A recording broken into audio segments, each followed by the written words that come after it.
On the 5th of July, Greeks will head to the polls to vote in an emergency referendum on Greece's bailout conditions, a vote that could change Europe forever.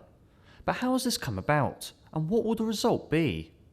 Last week, negotiations between Greece's government and the European Commission, the International Monetary Fund, and the European Central Bank broke down after they could not come to an agreement over further bailout conditions.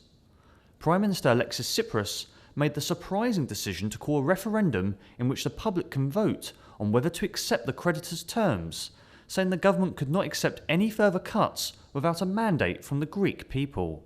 Because of this, the debt-ridden country defaulted on its debt repayment of €1.5 billion, around £1.06 billion, to the IMF at midnight on the 1st of July. In response, banks have been closed until the 6th of July, with capital controls imposed that limit Greek citizens from withdrawing more than €60 a day. The referendum has now been billed as a choice for Greece between accepting austerity or leaving the Eurozone. Tsipras' Syriza government is campaigning for a no vote, which many fear would spell Greece's exit from the 19-bloc Eurozone. It would be an unprecedented move.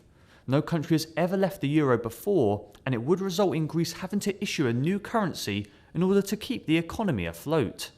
On the other hand, a yes vote would see further austerity measures implemented, with Tsipras resigning and the likely collapse of his left-wing coalition.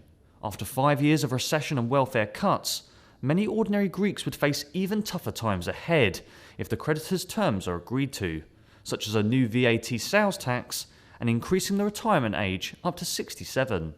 Supporters of both sides have been out in full force in Athens over the past few days. Current polls predict that the yes vote will prevail, but it is still neck and neck. Whatever choice the people of Greece make, the future of the country and that of Europe remains uncertain.